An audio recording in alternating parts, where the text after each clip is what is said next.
তখন ওই মনুষ্যত্বের দরজায় পৌঁছাতে পারত না। মানুষ কখনো মানবিকতা পৃথিবীতে প্রতিষ্ঠা করতে পারত না। কিন্তু ভাই এই এই এই কথাগুলো এ তো 10 মিনিটই বুঝিয়ে দেওয়ার গল্প না।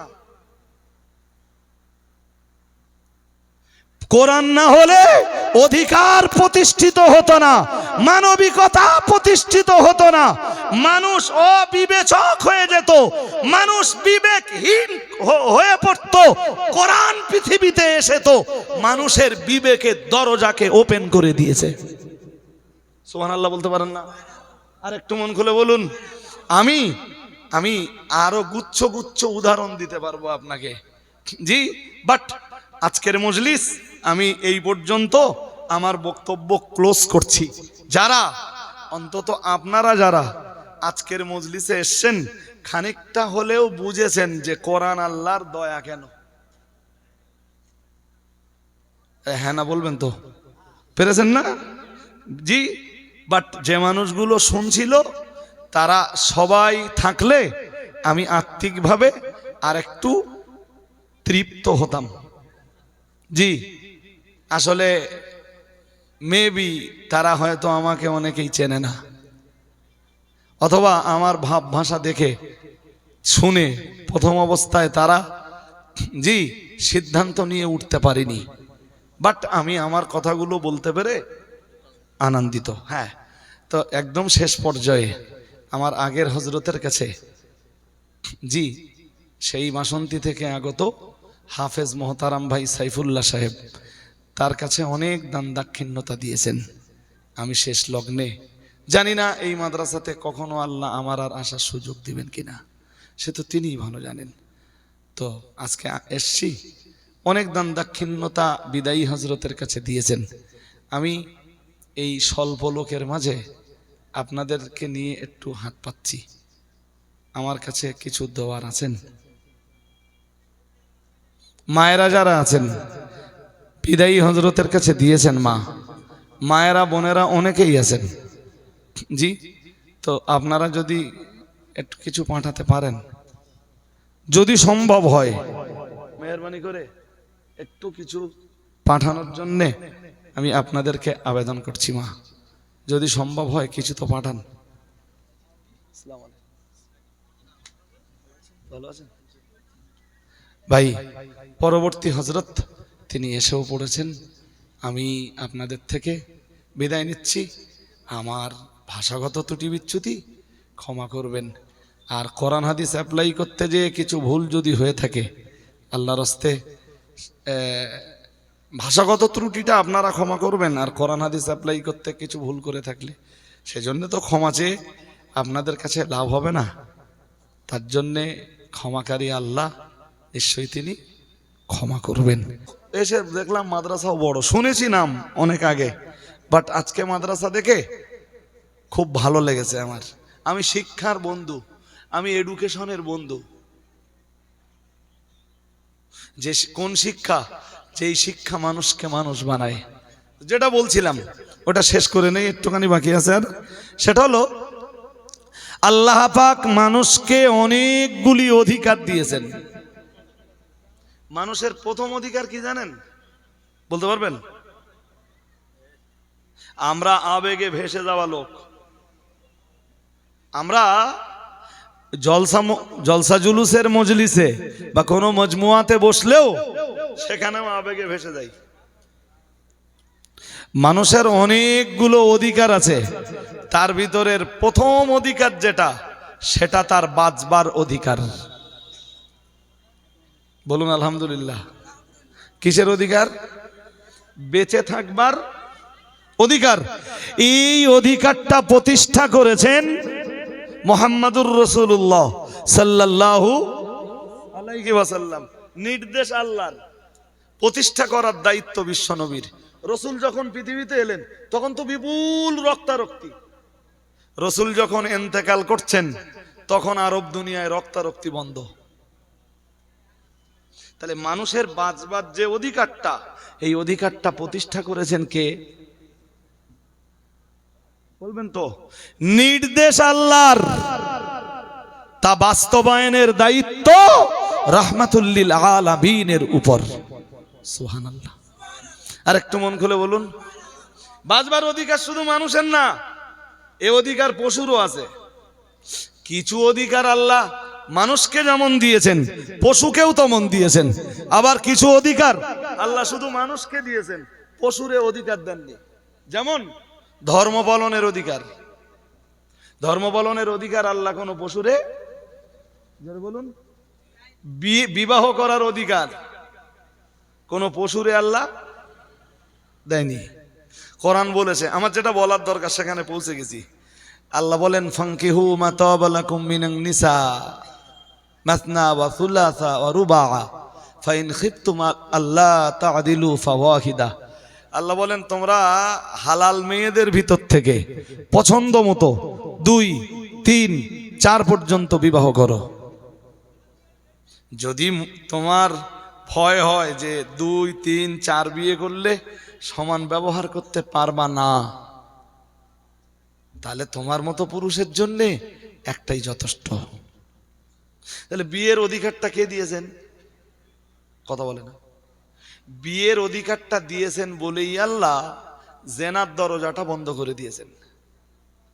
একটা রাস্তা ওপেন করে দিয়ে আর একটা রাস্তা আল্লাহ, সবাই বলুন জেনা হারাম কেন, এইটা নিশ্চয়ই বুঝতে পারতেছেন। এবার জেনা হারাম কেন এর আরো ব্যাখ্যা রয়েছে, আমি সেই ব্যাখ্যায় যাচ্ছি না। আল্লাহ সূরা বনী ইসরাঈলের সম্ভবত 32 নম্বর আয়াতে বলেন ওয়ালা তাকরাবুজ জিনা ইন্নাহু কানা ফাহিশা। মহান আল্লাহ জানিয়েছেন জেনা করা তো দূরের কথা, জেনার ধারে পাশেও যেও না। যেহেতু বিয়ের অধিকার আল্লাহ মানব মণ্ডলীর জন্য প্রতিষ্ঠা করেছেন, তাই আমার আল্লাহ জেনাটাকে হারাম করে দিয়েছেন। একটা রাস্তা ওপেন করে দিয়ে আর একটা দরজা আল্লাহ বন্ধ করে দিয়েছেন। কিন্তু জন্তু জানোয়ারের জন্য, পশুর জন্য তো আল্লাহ বিয়ের কোনো অধিকার দেননি, তাই তাদের জন্য জেনা হারাম বলে ঘোষণাও দেননি। আমার কথা বুঝতেছেন নাকি? এই জন্য দুনিয়ার জন্তু জানোয়ারের দল যে কোনো জায়গায় যে তাদের যৌন চাহিদা নিবারণ করতে পারে, কিন্তু মানুষ তা এত দেরি হয় কেন? এ তো সহজে বুঝে ফেলার কথা। মানুষ তা পারে না, কারণ মানুষের জন্য বিয়ের অধিকার আছে। একে না হয় 2, 2 না হয় 3, 3 না হয় 4, 4 পর্যন্ত যাও যদি সামর্থ্য থাকে। মজার ব্যাপার, আমি এত কথা এজন্যই বলছি, এবারে আমি ওই বিষয়টা বুঝিয়ে দেই। আমি একবার নয় বেশ কয়েকবার বলেছি যে পৃথিবীতে একমাত্র শিক্ষা কোরআনুল কারীমের শিক্ষা, যে শিক্ষা ছাড়া মানুষ কখনো মনুষ্যত্বের দোরগোড়ায় পৌঁছাতে পারে না।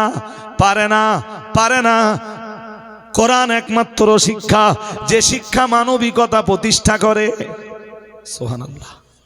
আর একটু মন খুলে বলেন, কোরআনের এডুকেশন ছাড়া পৃথিবীতে মানবিকতা প্রতিষ্ঠিত হতে পারে? কেন বলেছি এবার মন দিয়ে শুনুন। আপনাদেরকে আমি এবার জিজ্ঞাসা করব, ও ভাইরা আমার, ধরুন একজন হাইকোর্টের উকিল, সে লেখাপড়া কম জানে না বেশি জানে? হ্যাঁ, এই ভারতবর্ষে খুঁজলে পাবেন যে এমন হাইকোর্ট আছে, হাইকোর্টের জাস্টিস, হাইকোর্টের জাস্টিসের রায় লিভ ইন রিলেশন বৈধ। আমার কথা বুঝবেন না হয়তো। লিভ ইন রিলেশন কি জানেন? ও তো আবার ইংরেজি। মানে বিবাহ ব্যতীত একটা ছেলে একটা মেয়ে তারা ঐক্যমত পোষণ করলে বিয়ের আগেও একত্রে অবস্থান করতে পারে, এটা বৈধ। কিসের রায়? কথা বলেন না, কিসের রায় বলবেন তো? হাইকোর্টের রায়। তো হাইকোর্টের জাস্টিসরা লেখাপড়া কম জানে? এতটা লেখাপড়া শিখে ওই রায় দেয় কেমনে?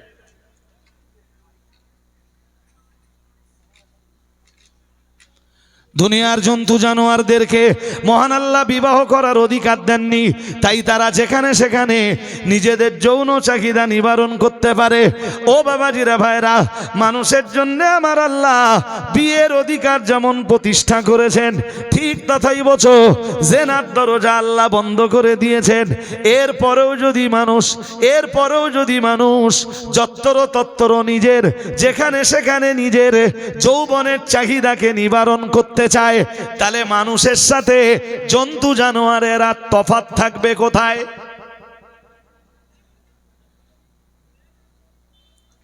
এজন্য আমার আল্লাহর কোরআনের বিধান, মহান আল্লাহ জানিয়েছেন, আল্লাযীনা হুম লিফুরুজিহিম হাফিযুন ইল্লা আলা আজওয়াজিহিম আও মা মালাকাত আইমানুহুম ফাইন্নাহুম গায়রু মালুমিন ফামান ইবতাগা ওয়ারাআ যালিক ফাউলাইকা